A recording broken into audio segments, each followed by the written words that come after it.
زي ما حضراتكم شايفين كده. اكيد البطاطس مكانها تحت الفراخ. السلام عليكم ورحمة الله وبركاته. اهلا بكم في فيديو جديد على قناة طعم البيت مع ايمان رضا. النهارده هنعمل فراخ بالبطاطس في الفرن بتتبيله بسيطه وطعمها خطير، هتطلع طريه ومستويه من جوه ووشها لونه ذهبي وجميل. جربوا الوصفه وقولوا لي رايكم في التعليقات. لو الفيديو عجبكم ما تنسوش تعملوا لايك وتشتركوا في القناه وتفعلوا الجرس عشان يوصل لكم كل جديد. هنبدا دلوقتي. خرجوا اي خضار عندكم في التلاجة حابين تحطوه تحت الفراخ. انا كان عندي بطاطس وجزر وبصل. تمام. هنطلع بقى هنجيب الخلاط ونحط فيه التتبيله الجميله اللي احنا هنعملها النهارده. عندي هنا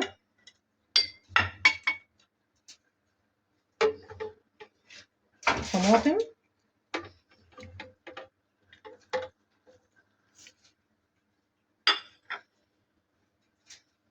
عصير ليمون، 10 فصوص ثوم، زبادي،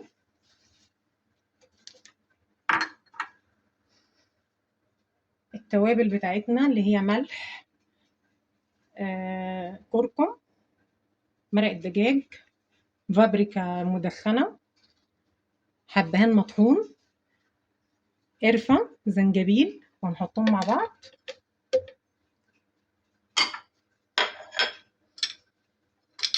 عندي هنا بشر ليمون ومعجون فلفل او دبس فلفل، وعندي هنا دبس رمان ونحط 4 معالق.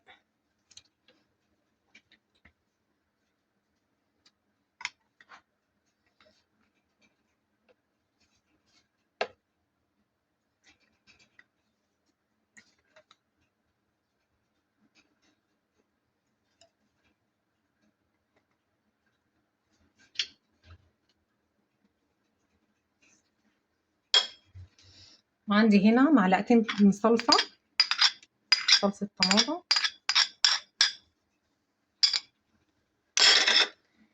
وهنضربهم في الخلاط. اللي عنده هاند بلندر ممكن نضربهم بيه او المتوفر عندنا. انا هضربهم في الخلاط.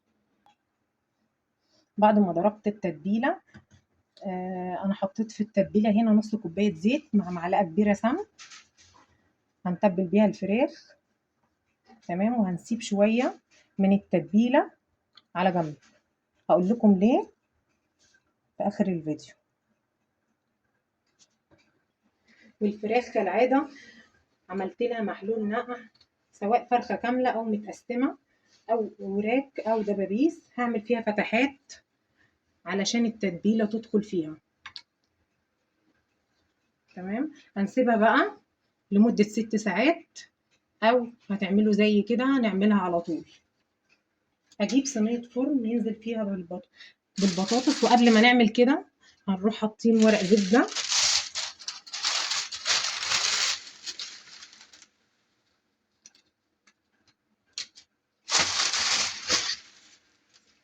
هجيب ورق الزبده هنحطه في الصينيه كده،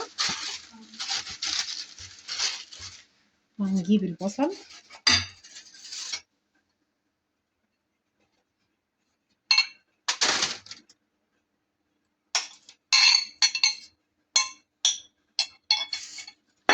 الجزر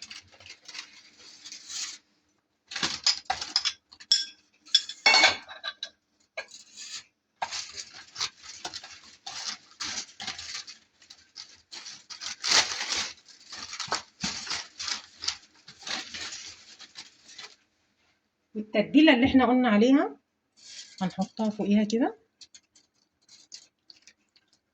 شويه التتبيله الباقيين نحطها عليها كده.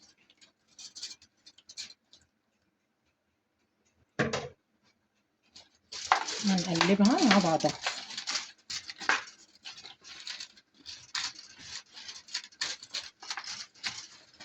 وبعد كده ننزل بوراك الفراخ هنرص وراك الفراخ بالشكل ده.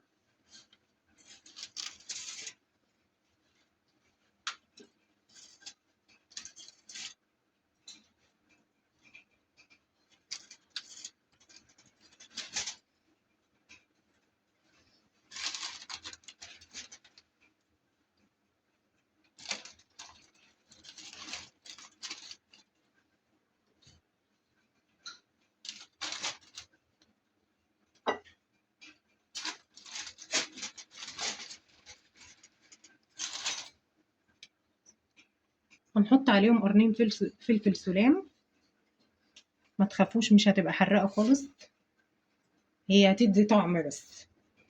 وبعدين نروح مغلفينهم بورق الزبده من فوق بالشكل ده، ونقفل بقى عليهم كويس جدا.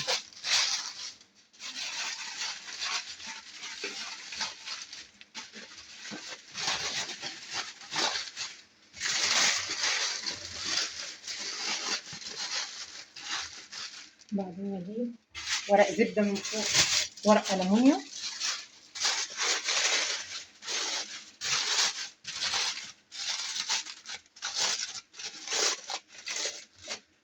هنحطها في الفرن من تحت، ونعلي الفرن على اعلى حاجه عندنا لمده ربع ساعه، وبعد كده نحطها في الفرن من تحت، وبعدين نحطها في النص لمده نص ساعه.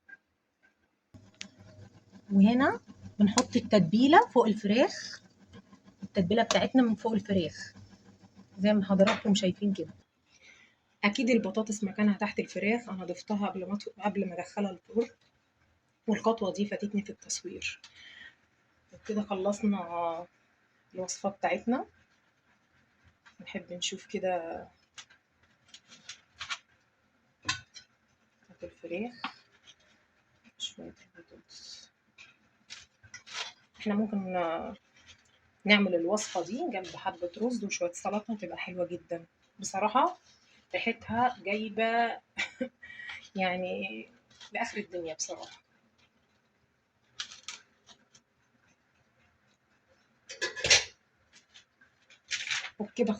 وبكده تكون وصفاتنا خلصت. اتمنى تكون عجبتكم، ولو جربتوها اكتبوا لي رايكم في التعليقات. ما تنسوش تعملوا لايك للفيديو، وتشتركوا في قناه طعم البيت مع ايمان، وتفعلوا الجرس علشان يوصل لكم كل جديد. اشوفكم على خير في وصفه جديده، والسلام عليكم ورحمه الله وبركاته.